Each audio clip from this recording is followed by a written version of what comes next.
guys, happy Wednesday. Glad to see you. We're going to read chapter 8 today, and then I'm going to have some questions at the end of the chapter for you to answer in your reading response journal.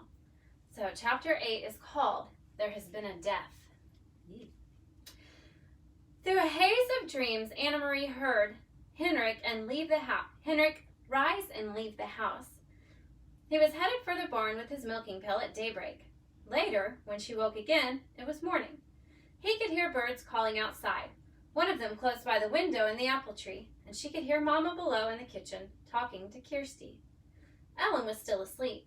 The night before, so shortened by the soldiers in the Copenhagen apartment, seemed long ago.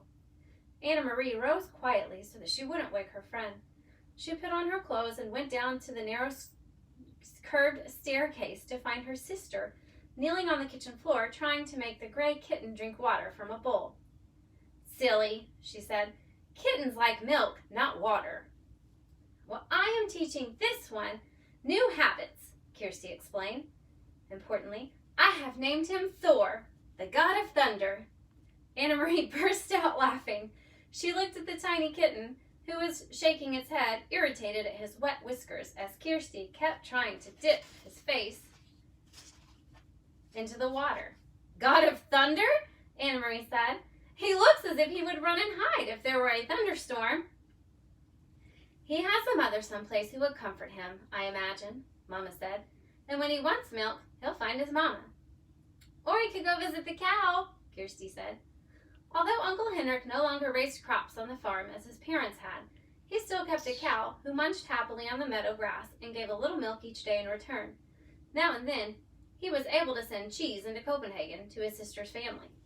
This morning, Anna Marie noticed with delight that Mama had made oatmeal, and there was a pitcher of cream on the table.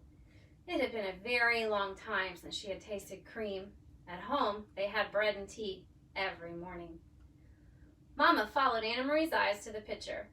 "Fresh milk from Blossom," she said. "Henrik milks her every morning before he leaves for the boat.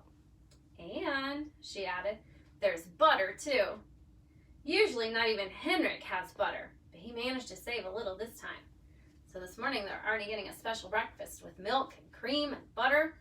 So that's pretty exciting." And then also, before I keep you reading, hopefully you added to Uncle Henrik on your character chart that he's Anna Marie's uncle and he's a fisherman. He's also Mama's brother.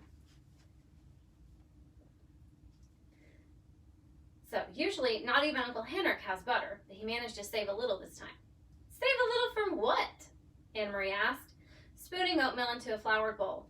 "Don't tell me the soldiers try to, relocate butter too?" She laughed at her own joke. But it really wasn't a joke at all, though Mama laughed ruefully. "They do," she said. "They relocate all the farmers' butter right into the stomach of their army. I suppose that if they knew Henrik had this kept away this tiny little bit, they would come with their guns and march it away down the path." Kirsty joined in their laughter as the three of them pictured a mound of frightened butter under military arrest. The kitten darted away when Kirsty's attention was distracted and settled on a windowsill. So can you kind of picture that? They're saying that the soldiers would come and march the butter down the path. It's kind of a funny visualization, really. Suddenly, here in the sunlit kitchen, with cream and pitcher and a bird in the apple tree beside the door, and out in the Kattegat, where Uncle Henrik, surrounded by bright blue sky and water, pulled his nets filled with shiny silver fish. Suddenly, the specter of guns and grim-faced soldiers seemed nothing more than a short ghost story, a joke with which to frighten children in the dark. Ellen appeared in the kitchen doorway, smiling sleepily, and Mama put another floured bowl of steaming oatmeal on the old wooden table. "Cream," Anna Marie said, gesturing to the pitcher with a grin. All day long, the girls played out of doors under the brilliant, clear sky and sun. Anna Marie took Ellen to the small pasture beyond the barn and introduced her to Blossom, who gave a lazy, rough-textured lick to the palm of Ellen's hand when she extended it timidly. The kitten scampered about and chased the flying insects across the meadow. The girls picked armfuls of wildflowers, dried brown now by the early fall chill, and arranged them in pots and pitchers until the tabletops were crowded with their bouquets. Inside the house, Mama scrubbed and dusted, tisk-tisking at Uncle Henrik's untidy housekeeping. She took the rugs out to the clothesline and beat them with a stick, scattering dust into the air. "He needs a wife," she said, shaking her head, and attacked the old wooden floors with a broom while the rugs aired. "Just look at this," she said, opening the door to the little used formal living room with its old-fashioned furniture. "He never dusts." And she picked up her cleaning rags. "And Kirsty," she added, "the god of thunder made a very small rain shower in the corner of the kitchen floor, so keep an eye on him." Late in the afternoon, Uncle Henrik came home. He grinned when he saw the newly cleaned and polished house. The double doors to the living room were wide open and the rugs aired and the windows washed. "Henrik, you need a wife," Mama scolded him. Uncle Henrik laughed and joined Mama on the steps near the kitchen door. "Why do I need a wife when I have a sister?" He asked in his booming voice. Mama just sighed, but her eyes were twinkling. "And you need to stay home more often to take care of the house. The step is broken and there's a leaky faucet in the kitchen and..." Henrik was grinning at her, shaking his head in mock dismay. "And there are mice in the attic and my brown sweater has a big moth hole in the sleeve. And if I don't wash the windows soon..." They both started laughing together. "Anyway," Mama said, "I have opened every window, Henrik, to let the air in and the sunlight. Thank goodness it's such a beautiful day. Tomorrow will be a good day for fishing," Uncle Henrik said. His smile disappeared. Anne-Marie, listening, recognized the odd phrase. Papa had said something like that on the telephone. "Is the weather good for fishing, Henrik?" Papa had asked, but what did it mean? Henrik went fishing every day, rain or shine. Denmark's fishermen didn't wait for sunny days to make their boats out and throw the nets into the sea. Anne-Marie, silent, sitting with Ellen under the apple tree, watched her uncle. Mama looked at him. "The weather is right?" she asked. Henrik nodded and looked at the sky. He smelled the air. "I will be going back to the boat tonight after supper. We will leave very early in the morning. I will stay on the boat all night." So we'll pause there for a minute. Uncle Henrik saying it's a good day for fishing? Why would he say that? He's a fisherman. That's his job. He has to go fishing every day, rain or shine, sleet or snow. They go fishing. So why would he say the weather, it's a good day for fishing? It's kind of something to think about. And she said that she heard her dad ask him on the phone before if the weather was good for fishing. Once again, they have to fish, whether or not it's good weather or bad. Anne-Marie wondered what it would be like to be on a boat all night, to lie at anchor, hearing the sea slap against all the sides, to see the stars from your place on the sea. "You have prepared the living room?" Uncle Henrik asked Mom suddenly. Mama nodded. "It's cleaned, and I moved the furniture a bit to make more room." "And you saw the flowers," she added. "I hadn't thought of it, but the girls picked dried flowers from the meadow." "Prepared the living room for what?" Anne-Marie asked.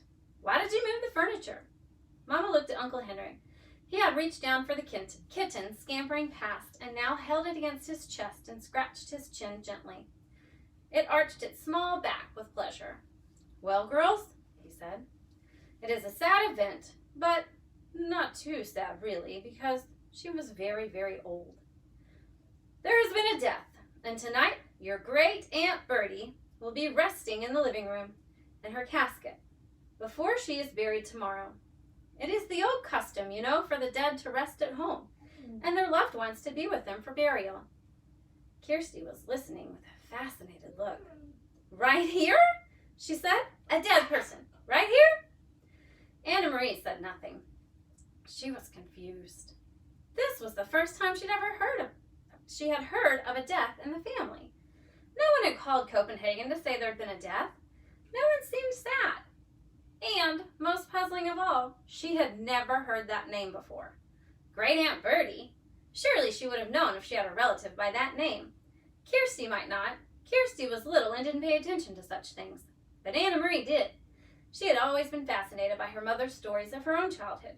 She remembered the names of all the cousins, the great aunts and uncles, who had been a tease, who had been a grouch, who had been such a scold that her husband had finally moved away to a different house, though they continued to have dinner together every night.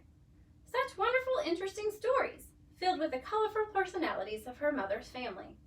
And Anna Marie was quite certain that though she said nothing, that there was no great Aunt Bertie. She never existed. So that's the end of that chapter. And I misspelled Bertie. So why do you think, number one, they keep saying it's a good day for fishing, or is the weather good for fishing? Why do you think they keep saying that? And then another puzzling thing is Anna Marie's quite sure that they don't have an Aunt Bertie, that she doesn't exist, but yet they're having a funeral for her tonight, or a wake for her tonight at Uncle Henrik's house. So, in your journal today, I just want you to write, what could these mean? What do you think it means? What are your ideas? What are your thoughts? And then we will see you on Friday for the next chapter.